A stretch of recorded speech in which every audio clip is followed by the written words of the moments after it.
Good morning to you and welcome to this year's Higher Education Expo and Career Fair. This is the third of the same. And thank you for joining us. You're live on NTV. My name is Dan Mwangi. I shall be the moderator on this discussion, a very important one where we're looking at preparing for the evolving job markets. Things have changed, and like they say, vindu vichenjanga.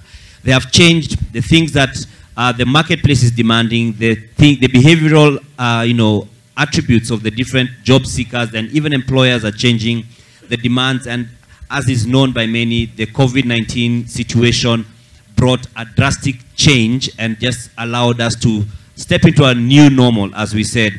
And so we are having a very good panel here that is going to be helping us discuss and understand. We also have students who are here from different schools and various institutions of higher learning, so that we could just have some inclusive conversations here. So we have both high school students and university students and staff who are here to just be part of this great conversation. And I'm going to introduce my panelists, beginning from my immediate left. We have Professor Mike Kuria, who's the Chief Executive Officer of the Commission for University Education, CUE. Next to him, we have Dilela Kidanu, the Chief Operations Officer and co-founder of COA, and she'll be telling us what COA is about in a bit. Then we have Bwana Kinywa, who's the Dean of Students at the University of Nairobi.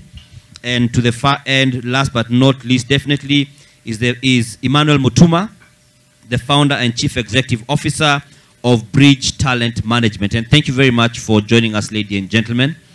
And I think as we have these young guys here who are looking, some who are watching, some who will see this later, those who are interested, and some already maybe in university, and they're looking to figure out what their careers will be like, what their future is like. I think I would like to begin with Dilela. Begin by just telling us what your organization does first, because it gives us some good context into the kind of workforce you have and the likes. Thank you. COA is a savings platform, so it's a digital savings platform. We built a mobile application where individuals can go in, start saving, and start investing their funds. So trying to digitize the whole process of going to banks or going to asset managers. Okay, and what is the overall, age group of your staff? Our staff at COA is all below 30. I think we have max 29 or so. And how many are they? We are between, so we have staff here in Kenya and also abroad, so between 15 and 20. Okay, good. That's some good context, and we'll get to that later. So now we know we have an employer. So guys, you see you've got young employers, who have staff even beyond Kenyan borders. So that's very encouraging. And so when we talk about the job market, the workplace as it stands, I want to bring in, before I bring in the educationists, I want to bring in the guy who handles, helping with placements and the likes, Emmanuel. What are employers looking for now? Cool, thanks, Dan. I think that's quite a general question, because employers are looking for various attributes to help them run their workforce. But having said that, employers are always looking for productivity, people who can do the job, I think, to be very basic, and just perform and meet the objectives that the organization has put in place.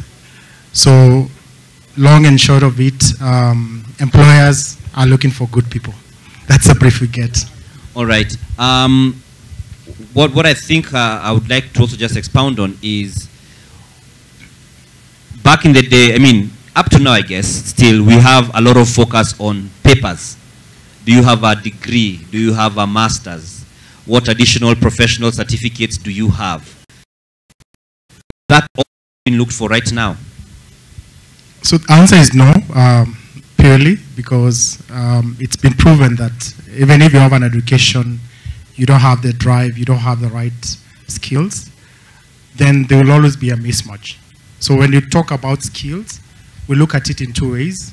One, there's the hard skills. So these are the functional skills based on your education, based on your career, that you get from an education system.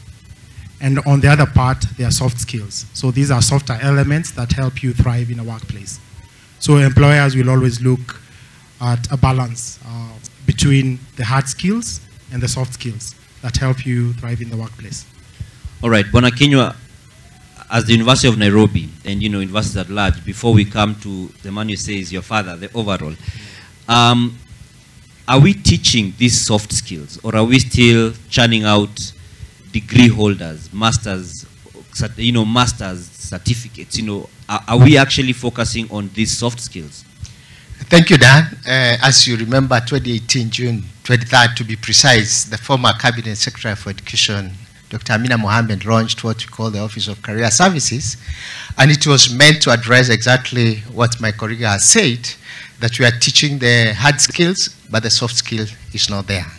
It's called the icing of the cake. These soft skills, creativity, innovation, personal branding, CV writing, interview techniques, they are as important as hard stuff.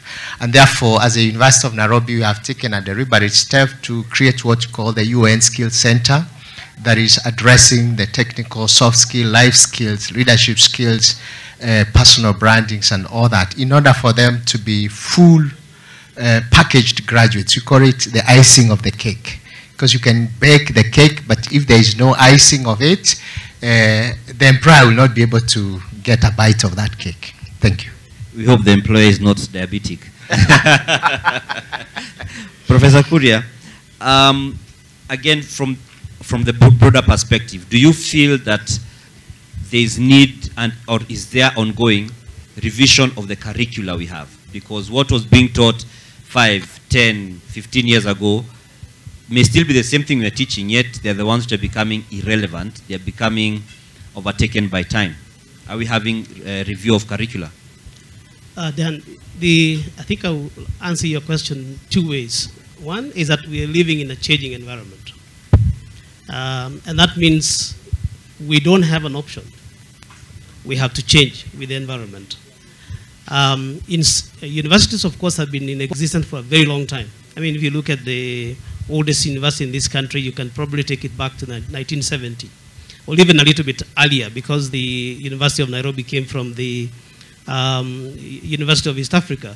So it's even older than that. So what we're talking about here is that universities have been there for a very long time. They have been changing, but now the rate of change is much faster. And what that means is that universities and curricula have also to be subjected to change. So the question you ask, are universities changing? I think the answer is yes. Are they changing as fast as they should be? Maybe not. But I think the long and short of it is that universities, yes, they are changing, and especially in the development of curriculum.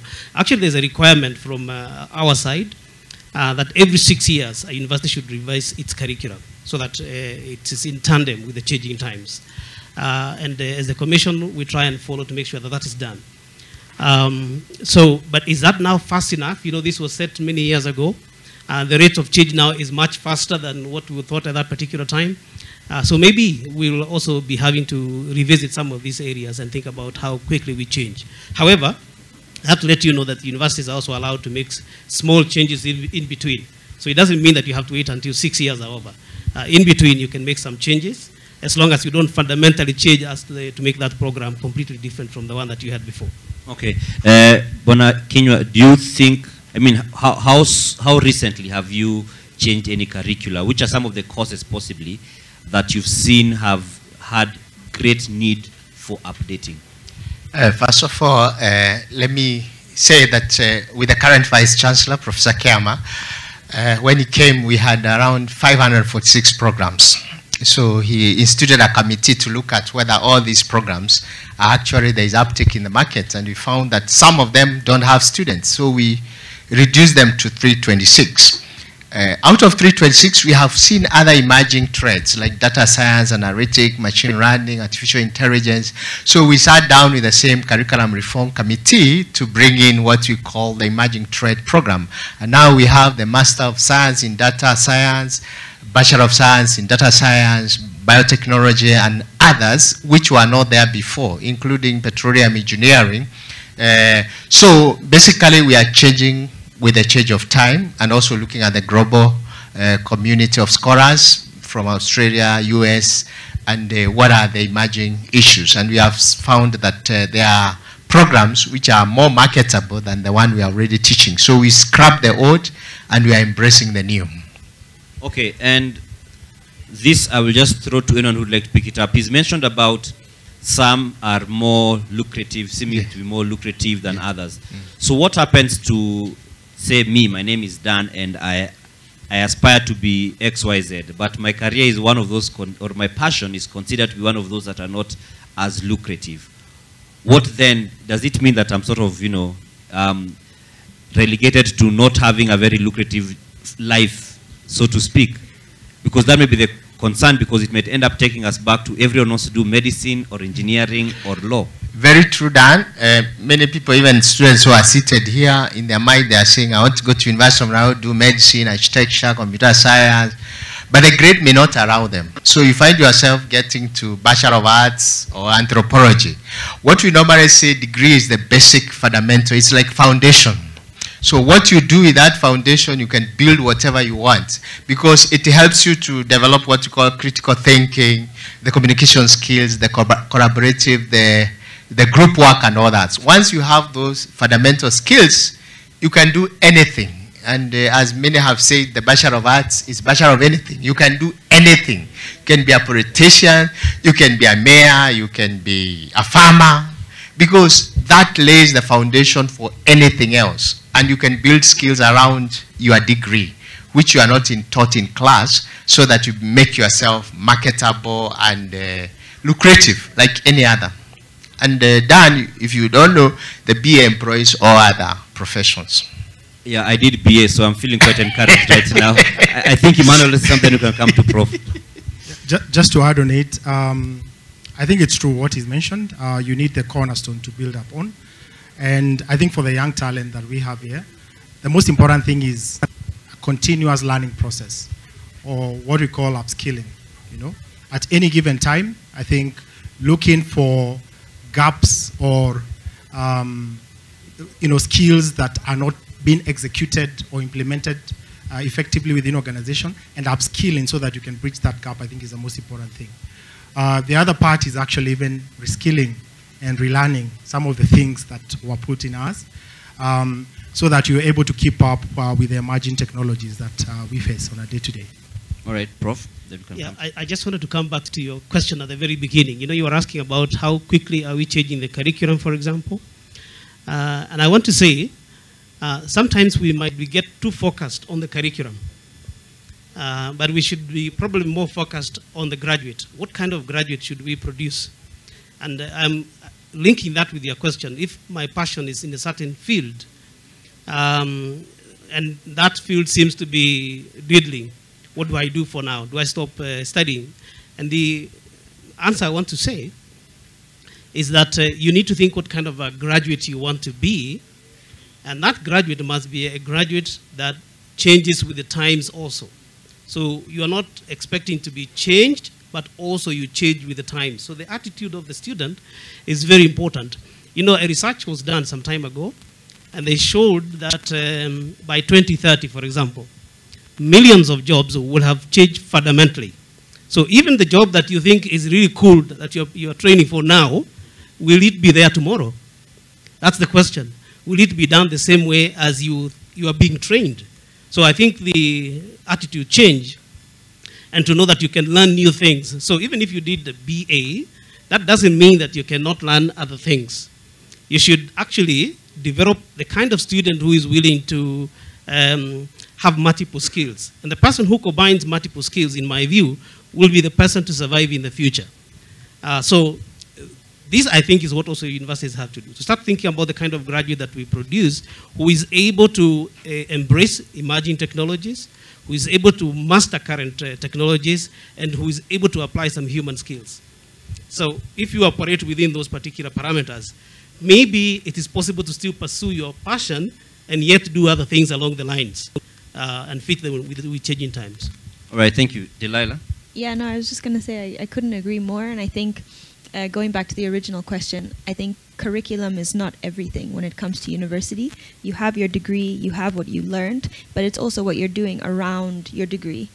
For me, I felt like I did also business and international relations, which was applicable, but it was the extracurricular activities. So I joined, societies, I joined sports groups, I was managing those, managing budgets and the like, and those type of things is what actually gave me the skills to be able to now come and try and run a business, launch a project, and all of those things. So I think, yes, we have to focus on the curriculum, and the curriculum has to change with the times, but just as you said, it is on the individual to take that initiative to develop those transferable skills to make themselves relevant in a changing world, and that really comes with being able to understand what you're good at, understand what you need to learn, and not be afraid to try multiple things and fail at them, come back, try something else. But we shouldn't over-depend on just the curriculum that's in the universities, because I think that then doesn't give us that well-rounded individual, which is what we would need, like in the market. Which is what, to some extent, some have said 844 did. We has done your more focused on passing an examination than actually the holistic learning. And I just want to stay with you for a bit, Delilah. For your staff, they are young. What are some of the things that you've noticed that some of their traits, some of the unique aspects of leading a company which has a young workforce? Yeah, maybe if I can take it back a little bit. I think when we look at education as a whole, we also have to look at where it started, which is like around that industrial revolution era, right? Our education system was built to produce people to join factories, to do one job for their whole life, and to turn that job out every day, right? And we haven't changed too much from that curriculum. Even the schooling that I went through, it was exam-based. I learned this, in 4 weeks I get tested, I come back, I keep going. And so what that translates to in the market is that we have people coming into the market that are not used to thinking for themselves, right? Like they're not used to thinking, oh, I wonder how the human body works, let me go find this out, or something. I'm trying to link to biology. So they come to the market, and then now you have to be that teacher. You have to be that curriculum. But trying to do that and run a business at the same time, it doesn't work. So for us, what we're seeing is we're hiring young people, and some of them, you see, they have really broken through. They're thinking for themselves, they're creating, and they're ingenuitive. They're not afraid to try new things. And for us, those are the best. Those are the best. That's who we want. And it doesn't matter if they don't have the right skills that we need. We can teach them that. But what we can't teach is that kind of grit, that determination to go and figure something out. And and that's what becomes very hard when you're also, whether you're hiring young people, whether you're hiring very experienced people. We need to be able to break that mindset of I need to be told what to do, because as soon as you break free from that, you will be one of the best employees like the market has, because you can figure out anything. Whether you start in marketing, if you can figure something out, you can join sales, you can become a graphic designer, you can be anything as long as you can figure it out yourself. And I think that's what we really need. Oh, good. Emmanuel,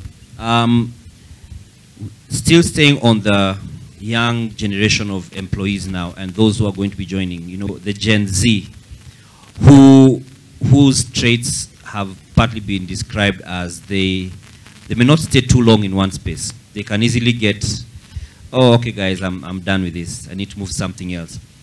How then should the employers balance accommodating that trait, but still staying within the reality of you're in an ecosystem that has people who are not Gen Z, and like she's saying, those who you get into a job today, you leave that job at retirement? So indeed, Dan, times are changing, and the employers or the job market or the labor market have to be accommodative with times.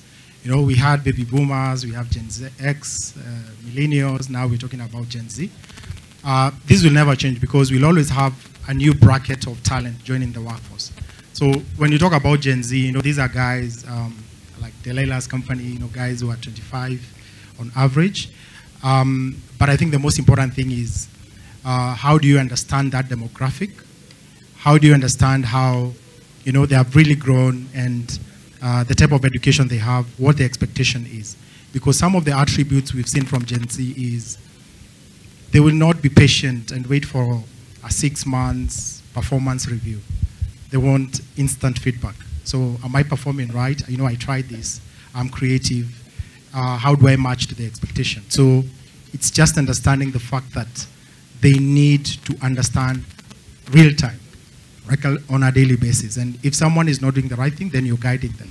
And that's where the element of mentorship comes from the more matured, you know, millennials, or we can call them Gen X, within the marketplace. So with the right balance, of course, you can get the best out of them. But having said that, I would like to add a point around when we talk about the job market. I look at it in 2 fragments. There is one side where we have the formal, you know, the formal jobs, blue-collar jobs. That these are the functional jobs from office admin to the executive. But on the other side, we always see that there is the informal market. You know, this doesn't mean they're not skilled. This is a skilled informal market. And from the research that I've seen, the formal market only constitutes 15% of the job market, while the informal constitutes of 85% of the job market. So when you're having these conversations, it's very critical and important to have an harmonized conversation, not in silos, where we bring in private companies, government, the academia, and have a common understanding in terms of understanding what the gaps are and how can we equip both sides of the labor market. All right, and we'll come to that in just a bit. We want to take a short break on this broadcast, but we'll be back in not too long as we continue this conversation about preparing ourselves for the jobs of the future, and the future is today in some sense, you know. And this future keeps changing somehow. It keeps morphing. So we'll take a short break on this broadcast. We'll be back. Don't go too far.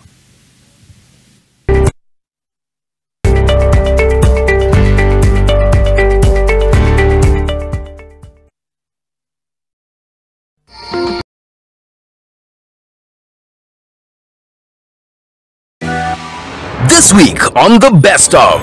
Personally, I love getting out of my comfort zone, trying different things that I've never tried before. Just being that daring kid growing up. The Pearl of Great Price makes its television debut. So the more irregular, the more expensive actually. We go in search of the Lord of the Ring. We're talking about rings that last 100 years plus. When you come to buy, just come with 2 title deeds and a logbook of your Land Cruiser. And when we say handcrafted, we get to be witnesses. It's a jewel carriageway on The Best of Jewelers. Grow your biashara by accessing loans, investment options, convenient banking, network opportunities, and so much more. Njoo tukujenge. Visit any one of our 93 branches countrywide. Family Bank is regulated by the Central Bank of Kenya. Who am I? Why am I here? What will I be remembered for? These questions come to a man at different stages of his life. Early for some, late for others. Yet some men go through life groping for answers. But fortunately for you, this doesn't have to be the case. The second edition of Man Cave is an event where you get to spend time with different men. Learn from those who've gone ahead of you on the journey that is a man's life. Take a trip to the Serene Lake House, Tigoni, and experience the perfect boys getaway. Full of fun-filled games, cars, food, nyama choma, drinks, networking opportunities. 25th of February. Grab your tickets by going to www.kenyabars.com today. The Man Cave. It's a man's affair.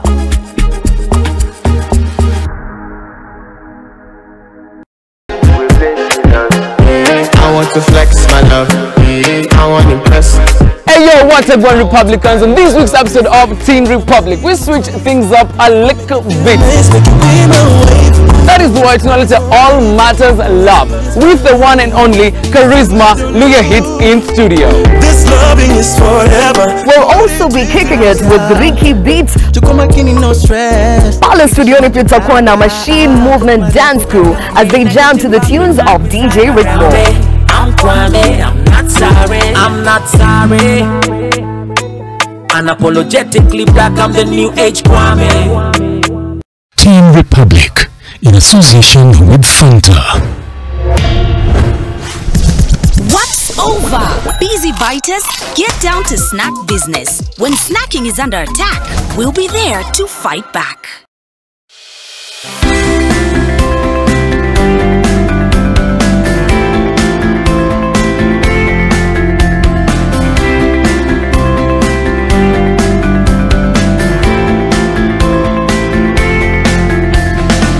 God is always engaged in our affairs. He's engaged in your life. He's engaged in the life of our community. He's engaged in the life of our church. He's engaged in the life of our nation.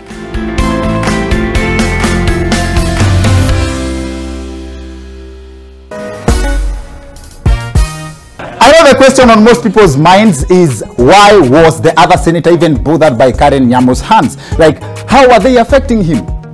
Well, in his defense, he was just doing his work. Part of the responsibilities of an MP or a senator is to check the other arms of government. No. Wait. Cleveland, before you respond, are you saying that you're only dangerous in Nairobi? No. That's it. No, that's not the case. The reason why the military is there in the first place is for support. For support, in my simple mind, it would mean that KDF are there with the police, but KDF stands aside and shows the police, shoot this one. Like,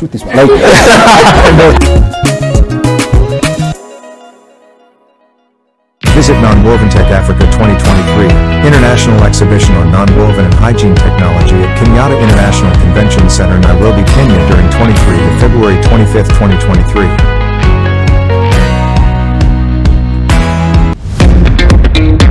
Unlock limitless potential for your business with Nation Digital Summit, where connections, partnerships, and networking with industry leaders can take your company to new heights. This year, don't miss out on the opportunity to engage, learn, and connect with a global audience as we explore the opportunities around enhancing Africa's digital transformation. Book your slot today for the Nation Digital Summit happening on the 22nd to the 24th of February at the Sarova White Sands in Mombasa County.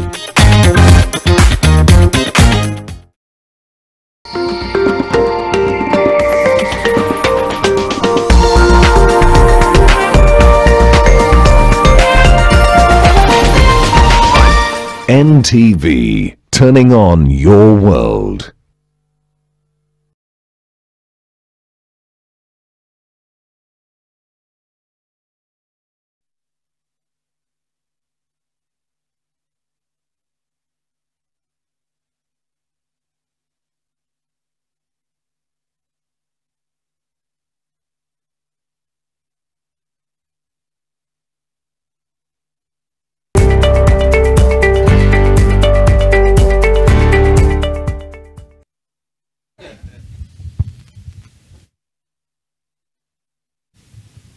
Welcome back to this broadcast where we're coming to you live from the Kenyatta International Convention Center, and we're having a discussion on careers and preparing ourselves for the jobs of the future and the ever-evolving job market, to be specific on this career fair. And just as we were taking a break, we've gotten a bit into the aspect of skills. And I know Delilah has some input in regards to the changing skills. But before we come to you, I want to ask the educationists, let me call them that, Prof, and then we'll come to Bwana Kinywa there. Are we training people enough to take up these new jobs? Considering that I'll probably have a factory that hires 1,000 people. I bring in this nice technology machine and it now removes, it renders 300 people redundant. So those are 300 jobs lost. Are we training people enough that we don't have all these people still being jobless? Are we training enough? Well, I think your question can be answered in two ways. First, are we training enough? I don't think we are. Excuse me. I don't think we are, because I don't think that all of us, so I have to be careful here, because I think it's always not nice to sweep everybody with one brush. I think there are some universities doing really innovative things in terms of preparing students, and I think there are some others or other institutions that could do with a few changes so that they are able to prepare students for that future. And you remember what I said before? The fact of the matter is that changes will come. And not just today. Today we are technologizing something, tomorrow it will be something else. So it's again brings me back to what I talked about the attitude of the graduate, the willingness to be able to learn. However, just to answer your question directly, I think we could do more in terms of preparing graduates for a changing time. But you also mentioned that the Gen Z generation wants to keep changing. But you see, if you want to keep changing, you must also keep changing with the times. That means you must learn new things. So even if the university does not prepare you for the skills of today, or I mean for the future, you must yourself be ready to learn new things in the future. There is one of your colleagues, I think from CNN, who wrote a book a few years ago, and he said institutions should prepare students for their fifth job. And now what we know is that that fifth job probably doesn't exist today. So even if we wanted to train you and equip you with the skills for that job, we don't know what that's going to be, and we don't have the skills at this particular point in time. So what we need to train you to be able to do is to fit for now, but also to be ready to learn the skills that might come up in the next 5 years, so that you can fit in your fifth job. To do away with rigidity. Exactly. Bwana Kinyua. Thank you, Dan. And I think the issue of skills is the key. As the universities, we are preparing, but not enough, because it's a personal responsibility. I give an example of the 5 companies that have hit the $1 trillion mark. The Alibaba, the Amazon, the Google, the Apple, and all that. If you look at the trend, why they are making that is giving these young people freedom to innovate. But for you to give that freedom to innovate, you must be a problem solver. Because the companies are looking for people to solve the problem of society, health, agriculture, climate change, and what have you. So it's a personal responsibility, and it calls for what you call self-discovery. That what do I want to be? What skills do I need for me to achieve that? And I give an example of this Elon Musk, the founder of the SpaceX. At age 5, he was already exploring galaxy. The books, that was his favorite. So right now he's exploring to take 2 million Americans to Mars. So, and he's only age 52, thereabout. But he started at age 5. So it's more or less of personal discovery, and then looking for the skills that will take you to where you want to be in the future. Okay, I don't know what I was doing at age 5, but I'm yet to consider taking anybody out of this world.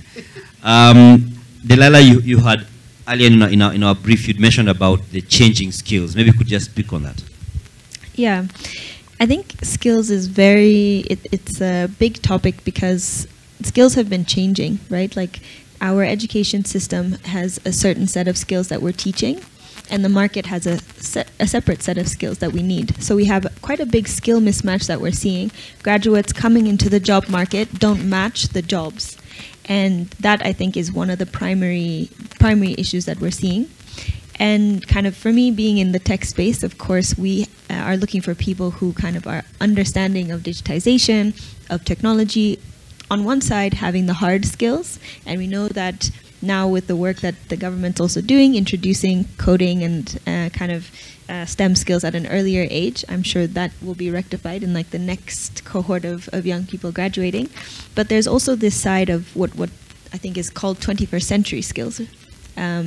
We are not also equipping, I think you had mentioned it earlier, it's soft skills, teamwork, communication, critical thinking, data analysis. These skills are what the market needs, but we're not instilling it early enough.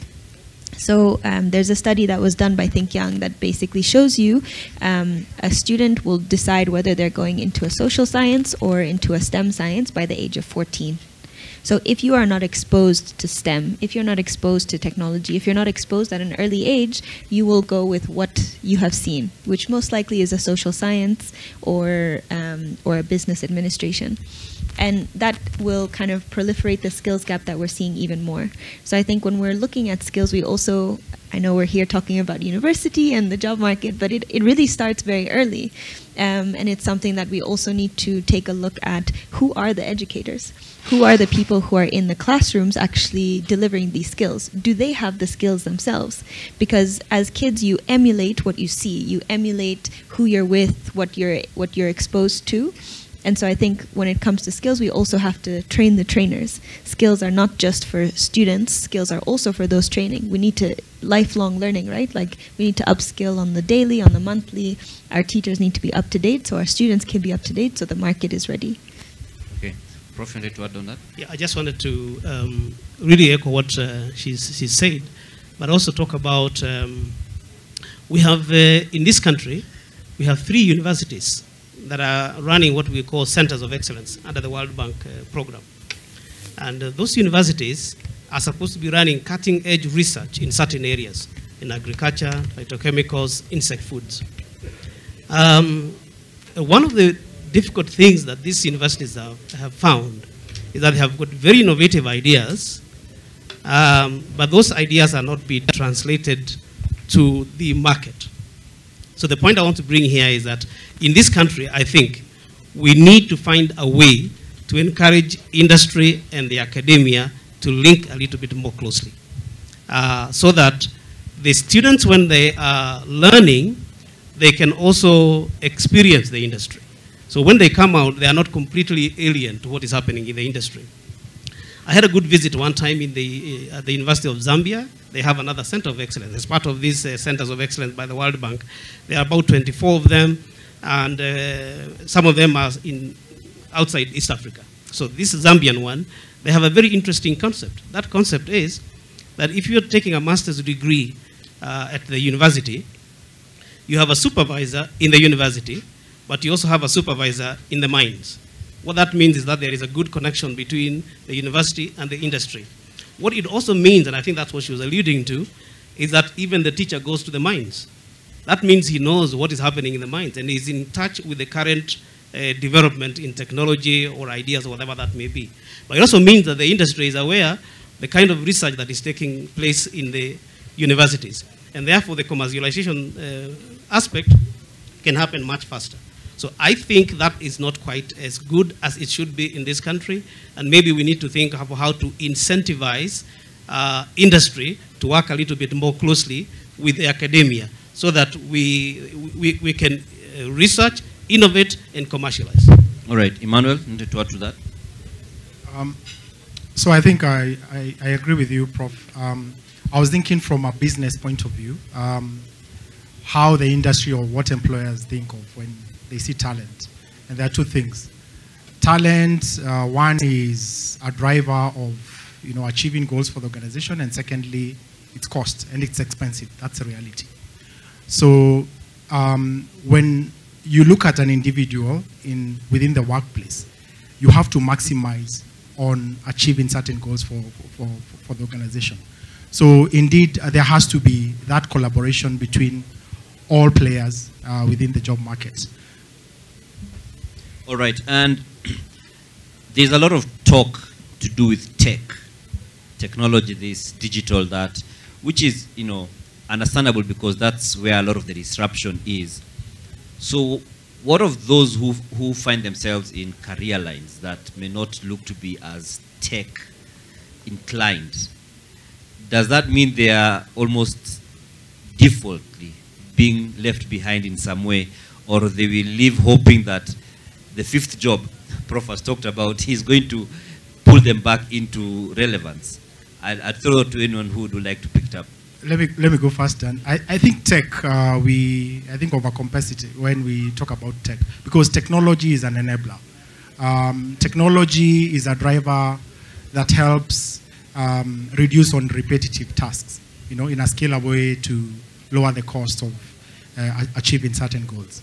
So tech in its own way is innovation, to work faster, to increase accuracy, increase on the quality of outputs and how you look at it. That's a definition for tech for me.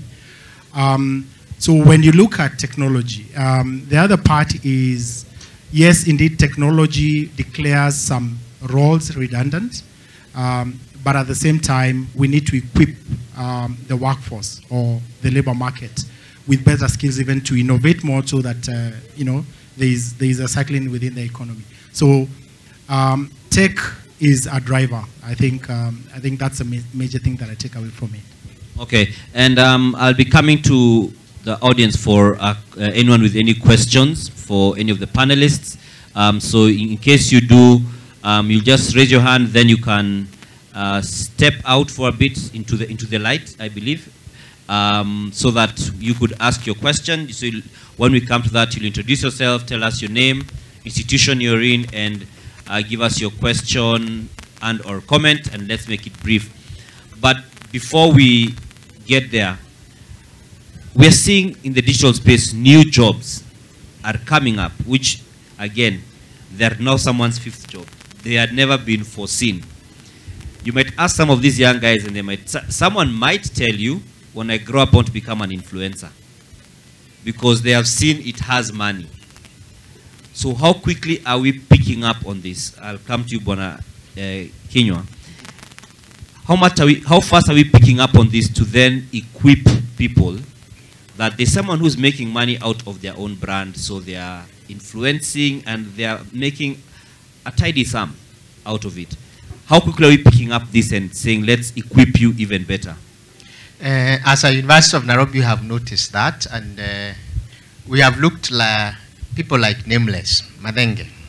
He did architecture at the ADD, and his wife, who also did mathematics in Shromo. But none of them is utilizing the architectural skills, neither the actuarial skill they got from the university. But they have talent inbuilt. So what we did, we created what we call the UN Home of Talent, where we go in every campus to try to tell the students, stage your talents in music, in fashion, in arts, in creative and all that, and we do our competitions. And the best in each of the college come and stage during our annual UN Talents show. And after that, we link them with the industry for mentorship with Kingangi and others who are in the creative industry. And creative economy is actually more coming up vibrant than any other. The digital space and the creative economies are actually picking up very fast. And therefore, as a university, we have realized that we have no choice than to direct. And you find most of them are even medical students. Others are veterinary students. And they are doing so well in fashion than any other. So we have to help our students to unlock their full potential by providing a conducive environment to enrich those kind of talents, and then match them with the industry, people like journalists and others, to be able to bring out the best out of them. Okay, I'll just open up to anybody who may have a question from our audience. If you do, you could just raise your hand, then we'll have the mic brought to you, so that you could, I see there's a lady there who would like to ask a question, so you could just pass the mic to her. So kindly introduce yourself, tell us your name, your institution, and then your brief question or comment. Okay, good morning. My name is Dr. Odilia Salano from Nairobi Technical Training Institute, Office of Career Services. From the release of the KCSE exams, 15% of the Form 4 leavers will be joining campus. That leaves us with around 85%. And this 85% or thereabout will be joining our institutions. That is the technical training institutions. So we are the emerging issues in the present country. We are people who are driving forces within the job market. Apart from the white-collar jobs, we are emphasizing on hands-on activities. So in your discussion, the panel, where do you place technical education? Thank you very much. Is there any other questions so we can take them together? There's someone there. Yeah. Thank you very much. My name is Alex Kiplel from Nairobi Technical also. I heard one of the panelists talking about not really considering the skills that somebody has gotten, but the drive to actually do something. Isn't it more even expensive to train somebody on job rather than collaborating with the institutions that provide learning to actually train the student such that when that student goes into the market, that student can work without necessarily having to be trained again in that company or the organization that student is going into. Thank you very much. Okay, thank you for that question. Maybe we could take those two first, and we'll begin with the good lady who spoke about the technical. Maybe Bwana. Yeah, I think Daktari from technical training, that's a very good question, that only 15% comes to the university, but the 85% has to go to technical. The government of Kenya actually has realized the importance of technical education because at the moment there is a talk of rebranding. If you go to KUSP's, Kenya University Colleges and Central Placement Service, there is a lot of money for technical training, but students are not choosing to join the technical or polytechnic. They all want to come to the university where there are no space.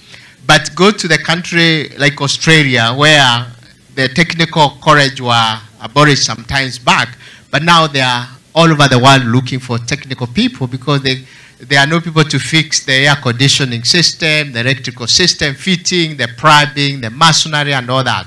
And I think the World Bank and the African Development Bank, they have taken serious view of the technical institution. So what we are, the government is doing right now is to rebrand so that you make it liked by the young ones. I don't want to use the other word. To be liked by when you are choosing, you make it top priority that I want to go to technical. Even in Germany right now, they have more students on blue-collar jobs than the white-collar jobs. And they are paid more than the white-collar jobs in Germany right now. All right. I think Emmanuel wanted to also add on that. Thank you so much for that question. And I think it drives in the purpose why our organization like Bridge Talent is focusing on actually on the 85% of the technical trained career people within the workplace.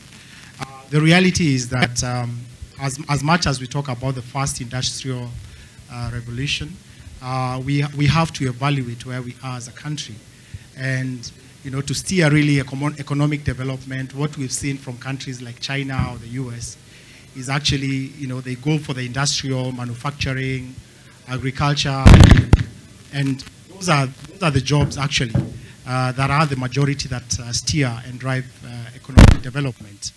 And when you go to organizations, even within our country, you will find that there is a clear need on how even to manage this workforce within that technical space. But as I mentioned, when you talk about technical skills, it's very important that also you have the ability, or rather we equip this talent with the ability to deliver on their jobs, and that's why we're having this conversation about soft skills. So it's a very important space. It's the pillar, or actually the backbone of our economy.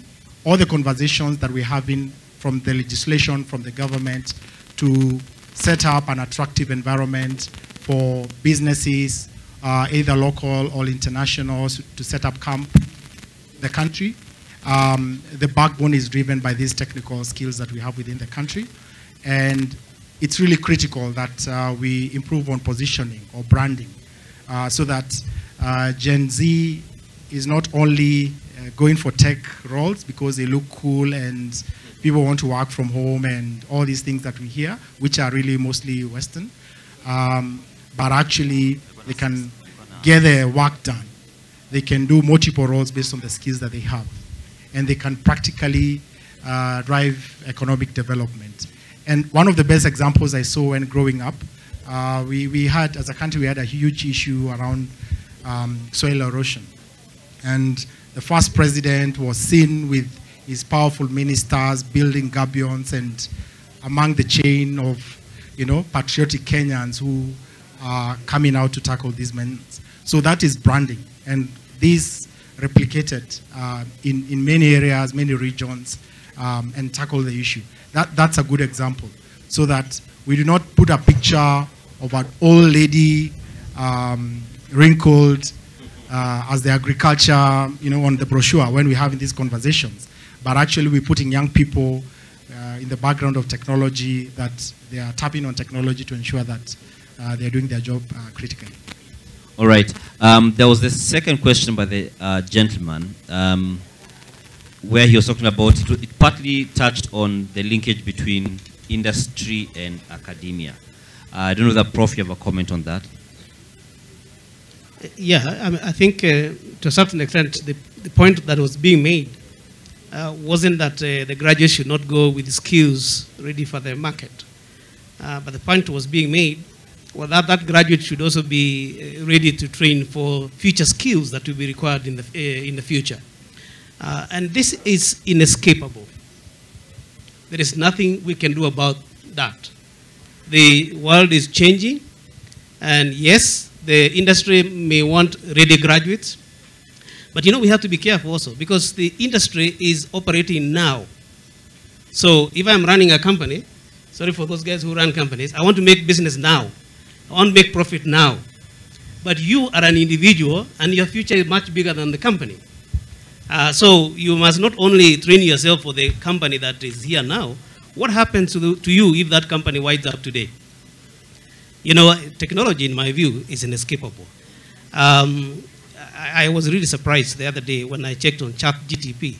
Apparently, ChatGTP can write you a poem. I was thinking they can do everything else but not something creative. Was that for Valentine's? You can actually ask. That's a good question. Maybe you guys should have gone there and had your poem written by ChatGTP. So if it can do that, what is likely to become technologized in the future and which could endanger the job that you currently have skills for? So we must be ready for continuous training of the graduate. And I think we must be ready as the graduates, we must be ready as institutions, and we must be ready as industry. That is the bottom line. All right. I don't know if we have any other question from our audience. To be good to even hear from the students in uniform. Perfect. You could introduce yourself, tell us the school you're in, and then you can shoot your question. My name is Abdurrahman Dahir Yusuf from Khalifa High School, Garissa. So my question is, for instance, I have an interest of doing law, but on the other hand, my parent wants me to do different course. That state, what am I supposed to do? Okay, that's a good question. Let's get someone else, I think, behind. Okay, morning. I'm Rachel Akenyi from Nairobi Technical. In as much as you're talking on the generation, the current generation, they are into immediate gratification. I want it done now. I want the results now, and they have to be perfect. If they are not perfect, it means it's something I can't do. Yeah, that is the way they are thinking now. But when you are training, be it in the universities or in the technical institutions, there are times we release these students out to go on attachment. So is there a way industries can assist us? Because they end up getting frustrated when they don't get even these opportunities to get a place where they can train whatever they had learned in class for only 3 months. If that can be done, it can assist the students in that even by the time they're through with their studies, it also becomes easier for them to also get internship opportunities. So my first question is there a way they can be assisted so that the absorption rate when it gets to attachment is increased and it doesn't have so much, it's a bit stringent now, especially since COVID began. And number two, is it possible for them also to be assisted, or for us to check into the regulations that are there in the ministry to ensure that when it gets to after you're done with that bachelor's, after you're done with that diploma, if you're not moving into the next level, maybe your master's or in your bachelor's, you need to go for internship. So what can be done to ensure that this student is not idling around? At least they get something to do to ensure their skills, they're able to implement them. When that is not done, is when they engage in, they start trying to find talents that are not even there. And you've talked about students talking, them having followers. The more followers you have, the more famous you have, the more famous you are, but it does not really reflect on your pocket, because we know they're after immediate gratification. Thank you. Thank you very much. And can we begin with the gentleman who has a very genuine question that is almost as old as careers? Yes. So, yes. I think Hariva, is it Mohammed? He's actually talking on behalf of all the audience who are here and those watching us online, because I know their expectation was, we have done KCSE 2022. We are about to be admitted to the university. I want to do law, but my parents want me to do another course. It is the question we are getting every day. And my answer to Mohammed is that he follows his heart. I know the parents are the sponsor of your education, but I don't want a scenario whereby he will finish the course that the parents want. Then at the end of the 4th year, he come and say, now, parents, I've done your course. Let me start my law course, which I wanted from the word go. So both you and parents must compromise. But for you to be able to compromise, I would encourage you to go for what you call psychometric testing. It normally gives between 95 to 99% accuracy about your potential, your qualifications, and which courses matches with your innate characteristic. And with that, you can tell the parent this is what the psychometric testing is talking about, because it's the measure of your psychology, and it just tells you if you do this, you'll be successful, and you will never regret when you take that route. Asante. All right. I don't know if anyone else would want to still speak to him and the many people he represents in regards to this is what you want and this is what your parent wants. Delilah, you run a company. I can see you're hoping I don't. No, I was just thinking about it because I was trying to think what I wanted to do when I was in high school. I think you really have to think for yourself and what you want your future to look like, right? Because ultimately you're the one who has to put in the work to get yourself to where you want to be. So I think in some instances it might also be that you need to also educate your parents. So for me, when I did my master's, I wanted to do a course on innovation and entrepreneurship, which is not a course that my parents understood even what it was about. I barely knew what it was about. And they wanted me to do something else. But I just kind of explained to them, like, look, for me, this is the doors that I want to be open. This is what I see my future as. This is what I want to do in my future. And this is why I think this course would be good for me. And having that conversation, having that explanation, and also showing that, you know, I really thought this through. I really know that this is what I want to do, and this is where I want, like, where my passion and where I feel like I want my future to go. I think it sometimes is just about having that conversation. But I think you should never compromise what you want to do as long as you have really thought it through and you understand how you're going to make that successful for yourself. And then I think it should be good. All right, Prof, then we can come to Emmanuel because you need to close. It's a very interesting question. So I just want to speak from the two angles. Let me speak as a parent and also speak as an educator. So to parents, I would like to really plead with them to listen to their children and their passion, because when you force someone to do something they don't want, it can be very frustrating. But to the students as well, I think I like the idea of doing the psychometric test, but I also want to say, before you make your decision, it's good also to consult widely, because you can make a decision now because of some,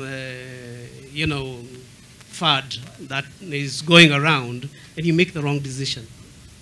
And you see your parents and other experienced people like career guidance or those who do career guidance in the universities, they have a bit of experience. So also listen to them, but ultimately I would agree, make a choice that is in line with your competencies, interests, and preferences. All right, Emmanuel. And maybe you could also touch on the aspect of the instant gratification so we can bring this to a close. Yeah, sure. So I think to me really, when of course your parents, I think it comes from the aspect of job security, you know. Probably he has friends or family who are lawyers that can see how successful they are. So I think it comes from a position of giving you a career that, you know, protects your interest and makes you successful. I don't think it comes from a negative side based on their understanding. I think that's the most critical thing. Because it doesn't mean if you take a different course as they prefer, then you'll be more successful. So I think there's a delicate balance, but it comes from a position of positivity.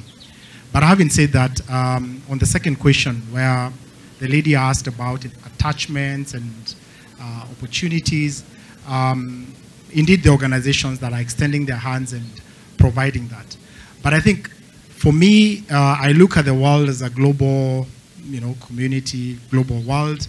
And what we see even from our siblings or our friends who go out there for gigs or jobs in Australia, in the US and all that, the structure, the basic structure of, you know, the workplace is that it's been worked so that you can do multiple jobs, you know.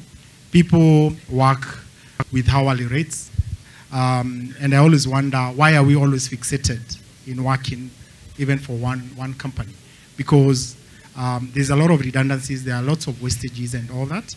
But if we can accommodate from a labor law point of view, if we can challenge ourselves even from the academia, from even organizations, there are jobs indeed you need people to be dedicated full-time, but there are some that you actually can borrow the talent and your task has been implemented and this person can work for multiple jobs. I believe it's an issue around, you know, demand and supply. There are hundreds of thousands of people, of course, who are looking for these opportunities. The competition is high and there are few opportunities. So I think for me, you know, the structure on how we define or we create the job market really determines how we can give more opportunities, especially to young people who do not have experience or rather do not have, you know, the relevant skills as purported by the job market. Thank you very much, and quite some solid insight from panelists here, and I'm thanking you all for being part of this. Just to let you know that the Higher Education Expo and Career Fair continues even beyond this broadcast.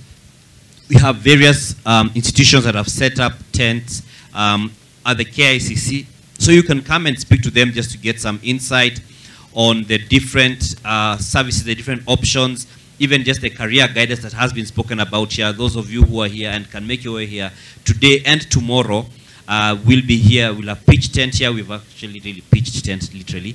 And so we've got different people who have got who are exhibiting the different services and products that they have, just for you to be able to have a better idea of what you can do going forward, what the job market is looking like, the evolution of the same, and just to also thank my panelists here who've done an excellent job. Professor Mike Kuria, the CEO of CUE.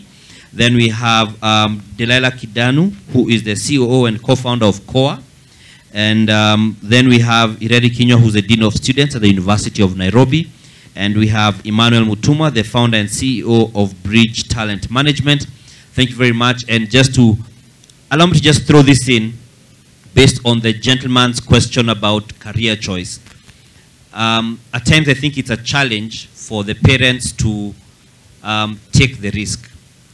Because like Emmanuel has said, it comes from a point of job security or resource security. They feel with this job you're more likely to sustain a family and a home, so to speak.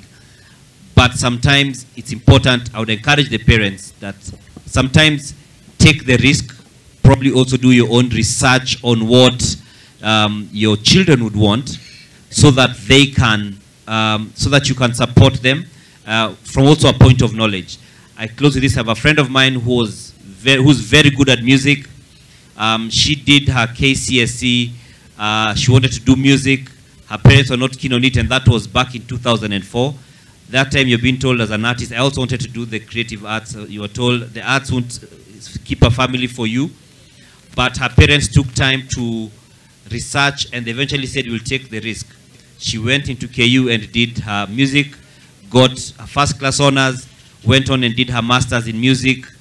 She excelled, and now she's doing her PhD as she's teaching, because her parents also took the risk, because they understood it and were able to support her. So that's a challenge also to parents to do the research as well, and also understand that, like we've said, the job market is evolving and it is opening opportunities that were before then not available. My name is Dan Mwangi. Thanks for joining us on this broadcast.